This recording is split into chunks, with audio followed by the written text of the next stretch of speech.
Welcome back, y'all. It's Doc. This is something different. This is from Hellblade's SENUA'S Sacrifice. This is the Hellblade Feature. This is something that's on the disc. It's kind of like a little movie. So this is a spoiler. If you haven't played the game and you don't want to have things ruined for you, you do not want to watch this. You have been warned. In fact, it'll warn you in text in just a second. So that's it, guys. Strap on your seatbelts and let's get after it.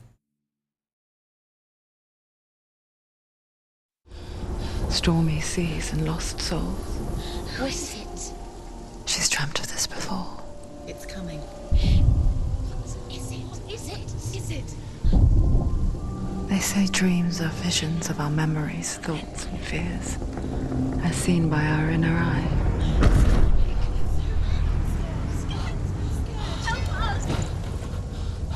But what if each one of us is always dreaming, even when awake? And we only see what our inner eye creates for us. Is this what hell is? A world shaped by SENUA'S nightmares. Maybe that's why people fear seeing the world through our eyes. Yes, she's scared. Because if you believe that SENUA'S reality is twisted, you must accept that yours might be too.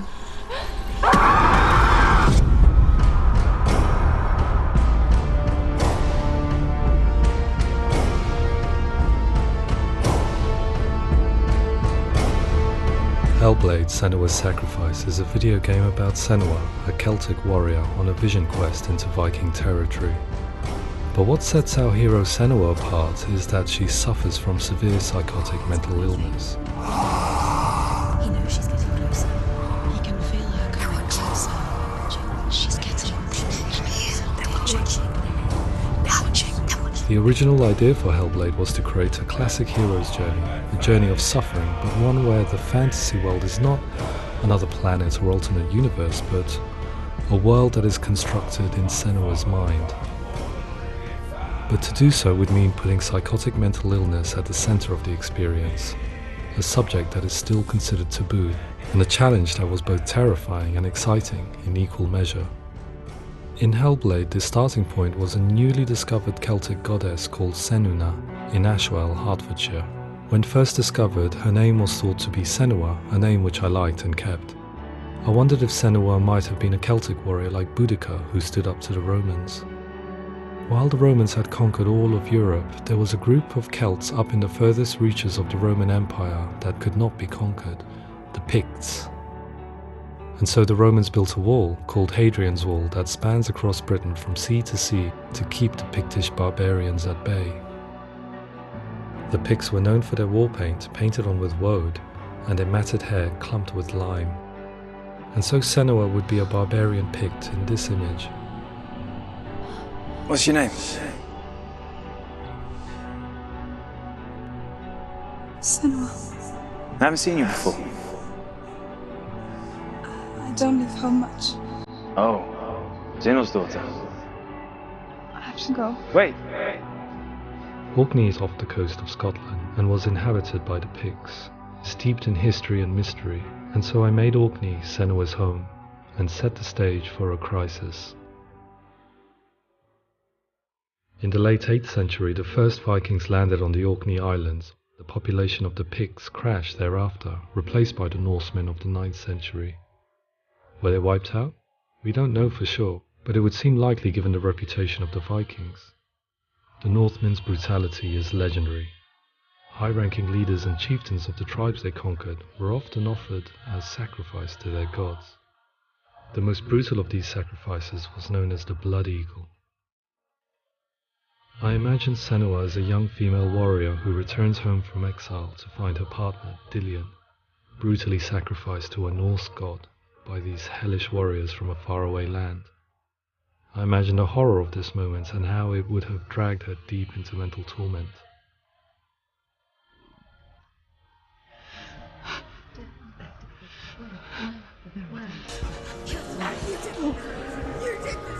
No!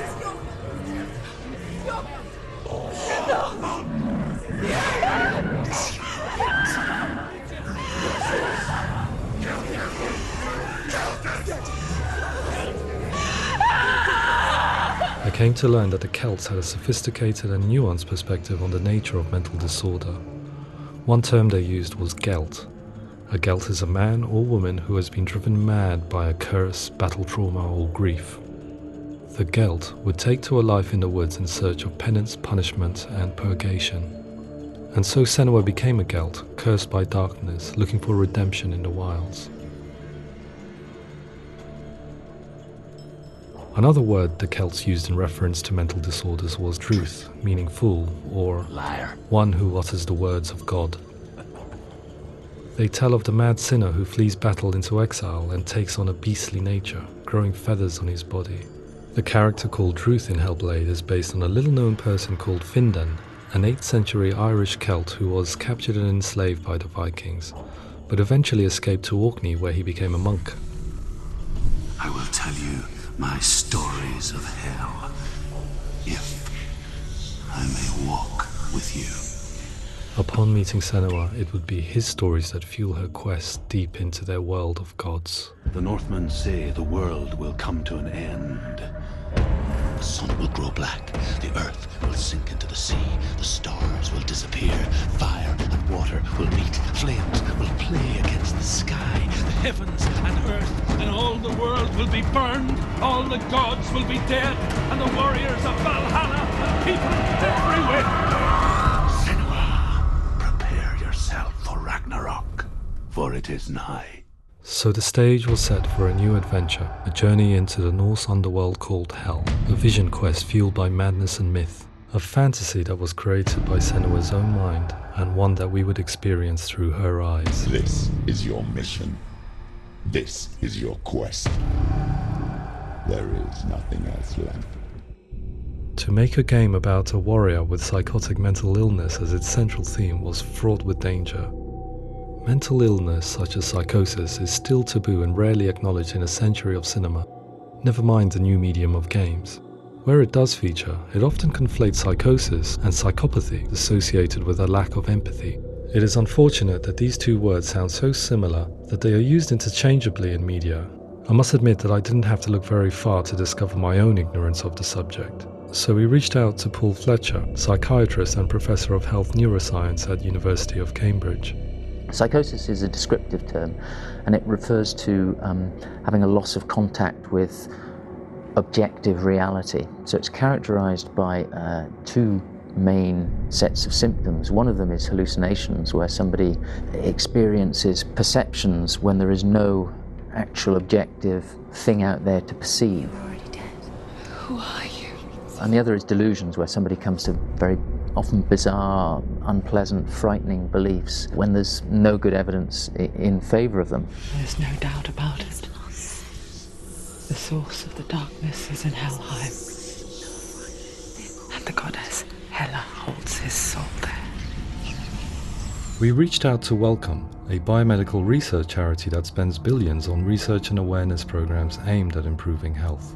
Mental health hasn't always been presented in the media in a way that is particularly helpful.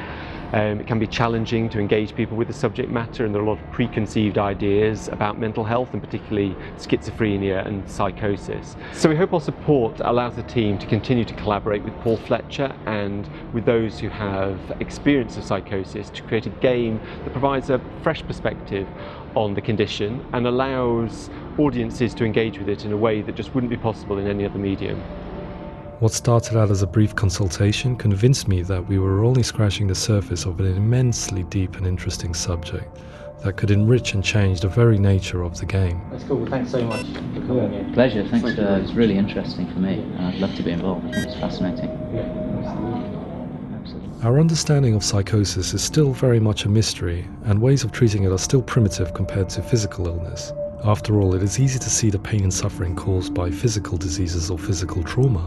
It is not so easy to see the mental suffering and trauma of severe mental illness. But what if we could find a way to see it? Games are capable of drawing you in for hours on end, playing the role of a character who is different from you, experiencing their perspective, and actively involving you in a world that functions with a different set of rules. That voice is not a command. Use that voice. Calls you to your death. It's an evil voice. If we were to represent Senua's psychosis, we would have to simulate voice hearing, a common attribute. But how can we simulate something we have no first-hand experience of? Professor Charles Fernyhough, a leading expert in voice hearing from Durham University, offered his help. Hearing voices is an experience that is usually associated with severe mental illness, and crucially we know that hearing voices is a part of ordinary life for many people who don't meet the criteria for mental illness. Yeah. Oh, that's not him in real life. We know voices vary according to where they appear in space. Voices can appear far away in the distance, they can appear right there in your ear, they can seem to be coming from inside your head. Based on the information Professor Fernyhough provided, I put together a sound brief and invited some actors to the studio. We recorded the actors using a binaural microphone, which records the 3D spatial position of sound, replicating the way sound is heard by human ears. It gives you an incredible sense that the person you are listening to is right there beside you. Can't see how she's going.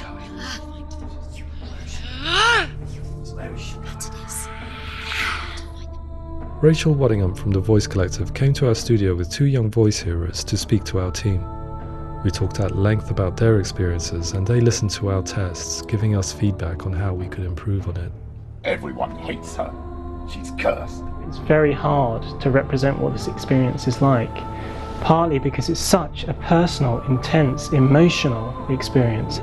It's testament to how Ninja Theory have been listening to what the researchers are saying, but also crucially listening to the experts by experience. What they've come up with is so compelling. It's by far the best representation I've heard of what these experiences are like.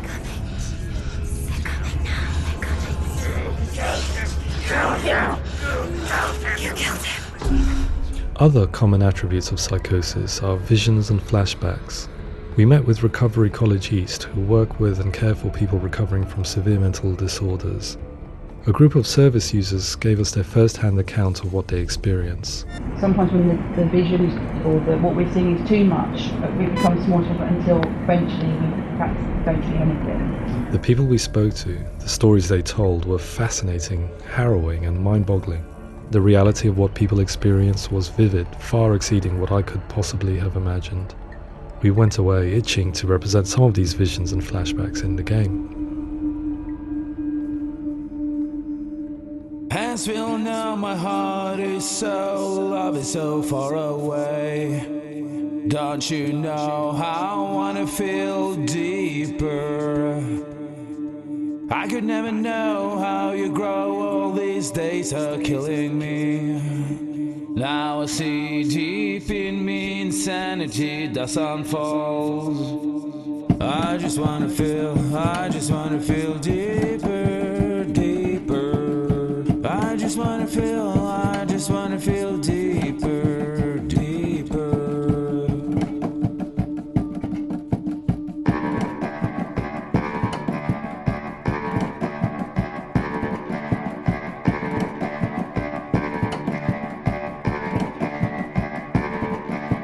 Hands will know my heart is so, love is so far away. Don't you know how I wanna feel deeper? I could never know how you grow, all these days are killing me. Feel like this, read like this, I just wanna live, that's all. I just wanna feel deeper, deeper. I just wanna feel deeper, deeper.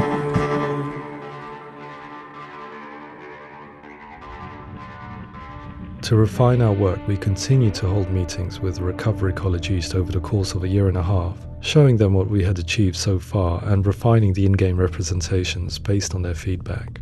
With their help, flashbacks, visions and changes in perception were woven into the story and gameplay of Senua. The students that are involved in this project are incredibly excited about being involved. They have described the experience as being important because it values their lived experience and shows that despite what we have been through, all of that experience becomes valid, that actually it's something that we should all be talking about. The experiences described range from beautiful to frightening beyond comprehension. I heard of a girl who has to live with an angry voice screaming at her, slamming on her doors and walls 24 hours a day. I met someone who would often see hanging corpses in a room, so real that she would sometimes try to rescue them. The panic and fear that comes with such visions is entirely understandable, and it can be a living horror for some. Worthless, weak, pathetic. Go on, feel sorry for yourself, because there is no one left to do that for you.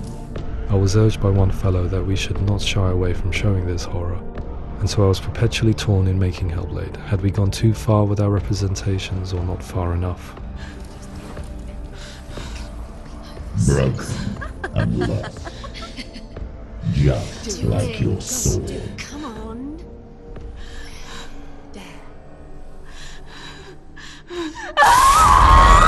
In some ways, voice hearing and visions were the low-hanging fruit, so to speak. There's another aspect of psychosis that is much harder to explain, but one that I think video games are uniquely able to represent, which are often called delusions.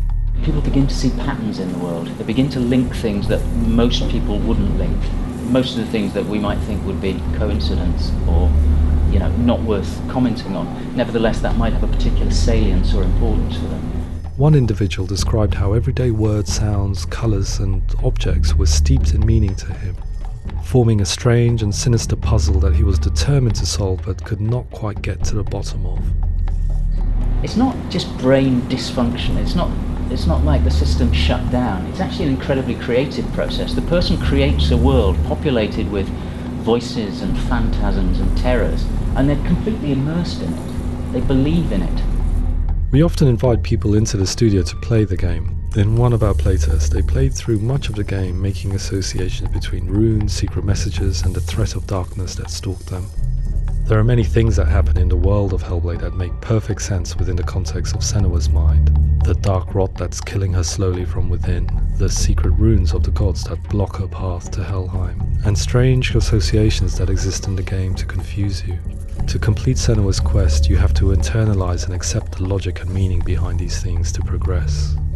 Afterwards, they said that they didn't see much evidence of mental illness in the game. People with delusions of all sorts would argue the same thing, that they are not aware of their experience being abnormal in any way. I need this sword. It's important. Representing perception changes and thinking patterns within Hellblade gives us a set of symptoms common in psychosis. But people with lived experience were keen to emphasize another point, that it is wrong to define a person by their symptoms. Quite often, the illness comes not from the symptoms, but from the stigma, isolation and mistreatment that comes about from the rest of society. They say that I'm cursed. What if they're right? I needed someone to portray Senua, someone who could believably internalize her suffering.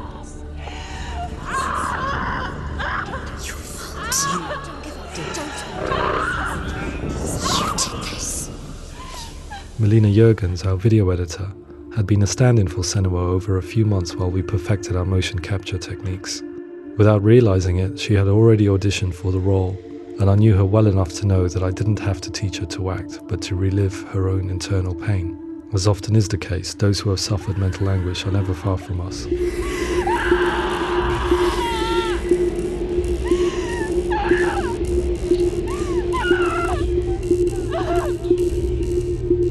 My hope is that by creating a compelling and aspirational character in Senua who feels very much real, albeit in a fantasy setting, we can provide a lens into her reality, a different one to yours, and this is where storytelling comes into play.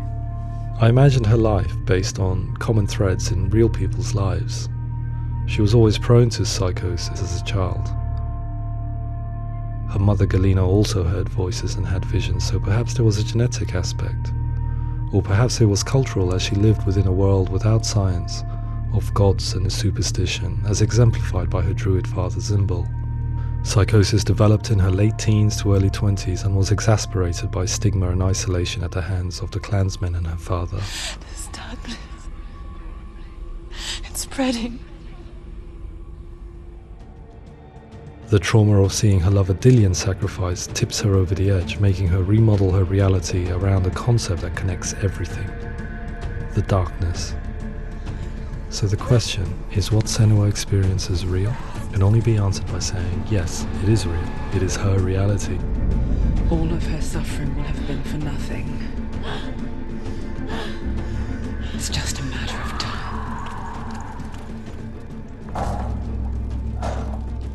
Towards the end of the project, service users and professionals that had collaborated with us were invited to see the near-final game.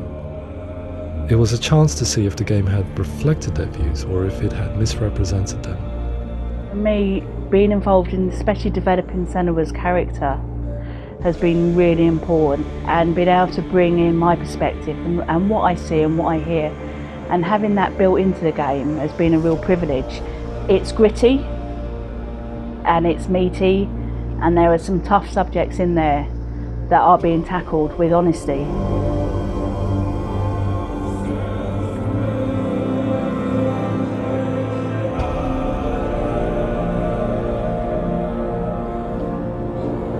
I was blown away by it today, absolutely blown away.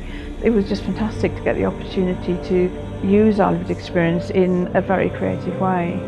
There's nothing tokenistic about the work we've put in. It feels like we've been listened to, things have been taken on board, and I think there was a lot of realism in the game itself, and it feels very authentic.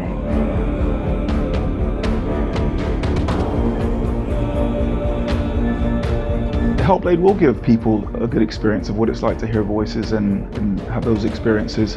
I'm glad that the guys at Ninja Theory kind of asked us to come along and help them build an experience that's positive when it comes out, and get myself a copy and have a go.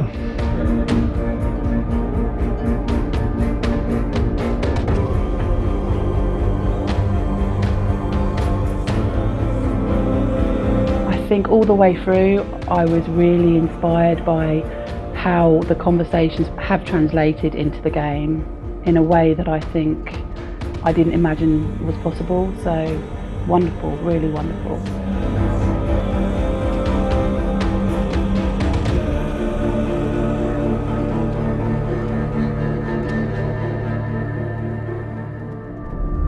I really hope that others will follow the lead they've set and use the power of something like a video game to change people's perceptions, to increase understanding, and ultimately to make some of the stigma around voice hearing and other experiences go away.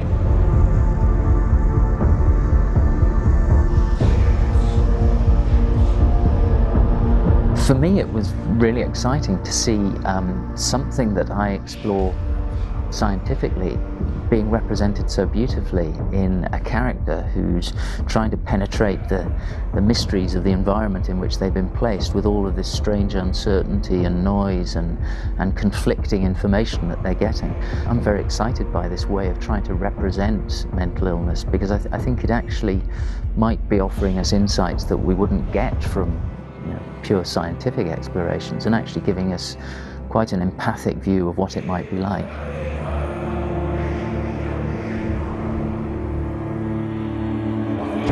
Mental illness has been with us for as long as we have been on this planet, but why? Why hasn't evolution stamped out this weakness from within our gene pool? I often pondered this question until I realized that the question had an inbuilt flaw. It assumes that being and thinking differently is a weakness. The only reason we have computers, spacecraft, medicine, poetry, art, and yes, even video games is because individuals were able to simulate new abstract realities in their minds and share them with the rest of us. We need people to be willing to see differently in order for us to progress and survive as society. And we need to be open to these new ways of seeing. And it is this spirit that motivated me to create SENUA'S story and share it with you.